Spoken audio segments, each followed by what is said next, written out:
Good morning, my dear students. Once again, I welcome you all to my online classes. So, yesterday's video was about tenses, and I have revised some of the tenses.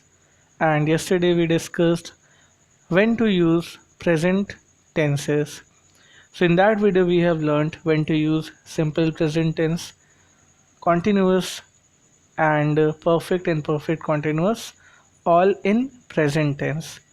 And in today's video, we will see how to use past tense in past indefinite tense, past continuous tense, past perfect tense and past perfect continuous tense. सो आज की video में हम देखने वाले हैं कि हम past tense को कैसे यूज़ करते हैं एंड इन विच प्लेसेस, किस कंडीशन में हम पास्ट सिंपल का यूज़ करेंगे, कॉन्टीन्यूस का यूज़ करेंगे, परफेक्ट का यूज़ करेंगे या फिर परफेक्ट कॉन्टीन्यूस का यूज़ करेंगे. सो आइए देखते हैं. First thing is past indefinite tense, और इसको हम सिंपल पास्ट टेंस भी कह सकते हैं. The simple past is used to describe an action, an event और condition that occurred in past. So ऐसे किसी भी एक्शन को या किसी भी इवेंट को या किसी भी कंडीशन को बताना हो जो कि पास्ट में टेक प्लेस करे. ओके, पास्ट में कुछ भी हुआ है, आपने कोई काम किया है पास्ट में, या पास्ट में कोई इवेंट हुआ है. फॉर एग्जांपल, पास्ट में आपने कोई एग्ज़ाम दिया, पास्ट में कोई मैरिज हुई, पास्ट में कोई कॉलेज प्रोग्राम हुआ, या पास्ट की कोई कंडीशन थी जो कि पास्ट में होके ही रहेगी, then we will use simple past tense. For example, I played, he she played. So past में होने वाले किसी भी इंसिडेंट को, इवेंट को या एक्शन को हम सिंपल पास्ट में कहते हैं simple. Next is past continuous tense. The past continuous tense is used to describe an action ongoing in the past. So past में कोई काम हो रहा था. जब पास्ट को में आप कोई चीज़ के बारे में याद करते हो और आपको ये याद होता है कि कोई चीज़ हो रही थी. For example, let's say yesterday. तो अगर मैं आपसे पूछता हूँ कि येस्टरडे मैं I called you, where were you. So आप कह सकते हो, अच्छा हाँ, तुमने कल मुझे कॉल की थी, मैं गाड़ी चला रहा था, इस वजह से तुम्हारी कॉल नहीं पिक की. I was driving the car. तो पास में कोई इंसिडेंट हो रहा था, आप गाड़ी चला रहे थे या फिर बाइक राइड कर रहे थे. So I was playing, he she was playing, you were playing. जैसा कि आप जानते हो, कॉन्टिन्यूस में सिंगुलर के साथ वॉज लगता है जहाँ पे आई एक्सेप्शन है, और प्लरल के साथ वर लगता है जहाँ पर यू एक्सेप्शन है. Now let's see past perfect tense. So past perfect tense is used to refer the action that took place and were completed in the past. So past में कोई चीज़ शुरू होती है और पास्ट में ही किसी पास्ट के टाइम पे वो ख़त्म हो जाती है. Then that time we use past perfect tense. For example, I had played, she, he had played. Okay. So अगर कोई इंसिडेंट पास्ट में होता है और पास्ट में वो ख़त्म भी हो जाता है तो हम पास्ट परफेक्ट टेंस का यूज़ करते हैं. एंड बेसिकली जब पास्ट में वो किसी गिवन टाइम पे ख़त्म हो जाए, जैसे कि मैं कह सकता हूँ कि I had completed my high school इन 2011. सो मैंने 2011 में अपना हाई स्कूल कंप्लीट किया. पास्ट का इवेंट है और पास्ट में किसी पर्टिकुलर टाइम पे ये ख़त्म हो चुका है. Okay, now let's see past perfect continuous tense. The past perfect continuous is used to indicate that continuing action in the past began before another past action began or interrupted the first action. Okay, so अगर हमने past में कोई काम शुरू किया और वो काम किसी पर्टिकुलर टाइम से शुरू होता है और वो चल रहा होता है पास्ट में, so that time we use past perfect continuous tense. Again हम देखते हैं that past perfect continuous tense is used to indicate that a continuing action in the past began before another action began और interrupted the first action. So past में कोई काम हो रहा था और उसी काम के बीच में कोई दूसरा काम उसे इंटरप्ट कर दिया, then we use past perfect tense. Like I had been playing, she he had been playing. तो पास्ट परफेक्ट में हम दोनों के साथ हैड ही यूज़ करते हैं. Now it's time to see future tense. So हम देखते हैं फ्यूचर टेंस में। Again future tense we have 4 types, indefinite, continuous, perfect and perfect continuous. So सबसे पहले हम फ्यूचर इंडेफिनिट को देखते हैं, जिसको हम सिंपल फ्यूचर भी कहते हैं।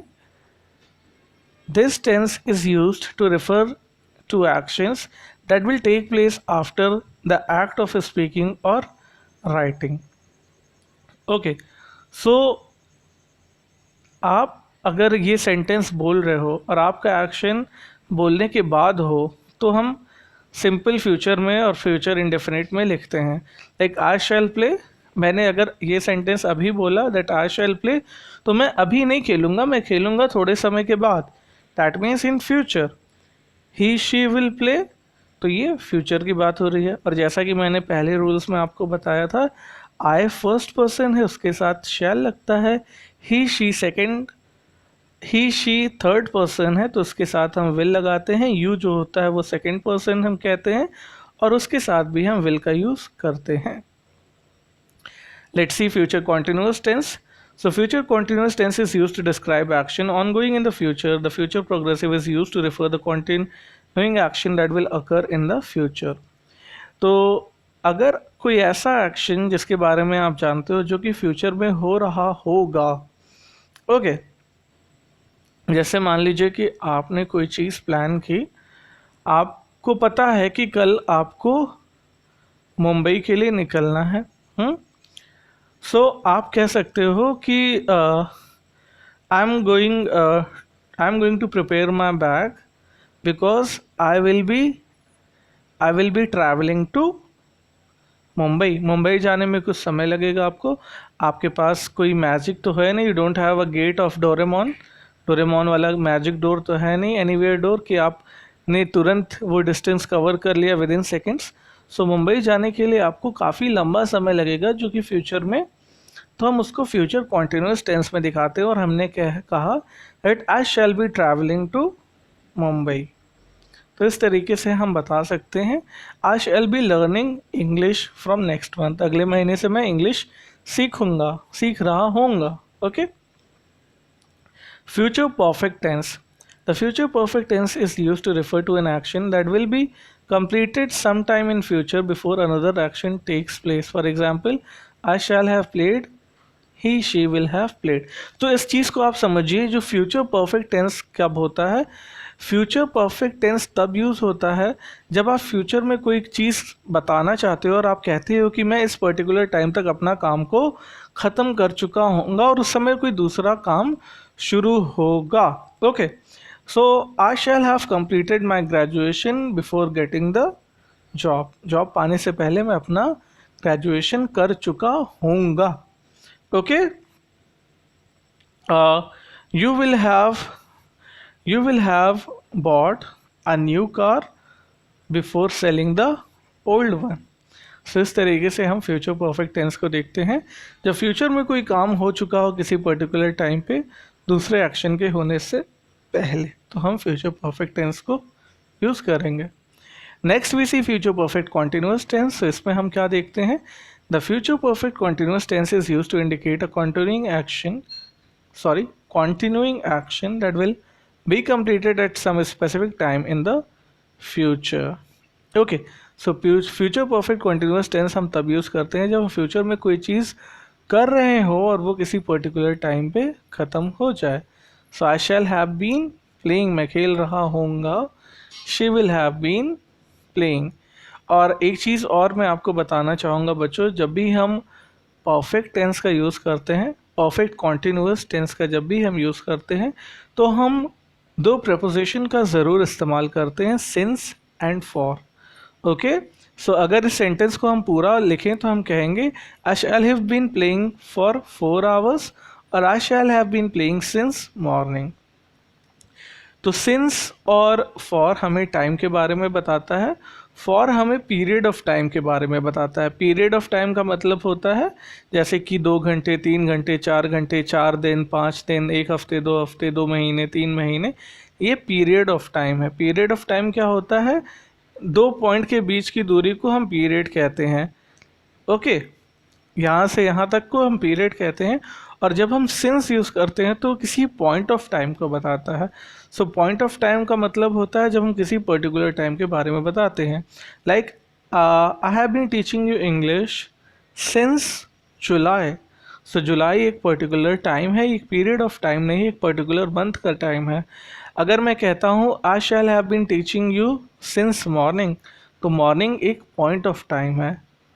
सो इस तरीके से हम पॉइंट ऑफ टाइम को सिंस से यूज़ करते हैं एंड पीरियड ऑफ टाइम को हम फॉर से यूज़ करते हैं। अगर मैं किसी पर्टिकुलर टाइम का भी बात बताऊं, so I have been teaching you since 10 o'clock, इसमें भी हम पॉइंट ऑफ टाइम का ही बात करते हैं। ओके, नाउ आप देख सकते हो यहाँ पे कुछ एग्जाम्पल हैं। Here is a list of example of these tenses and their definitions.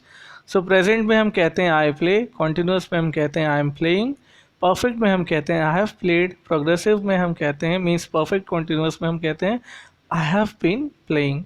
इसी तरीके से पास्ट में I played, I was playing, I had played, I had been playing.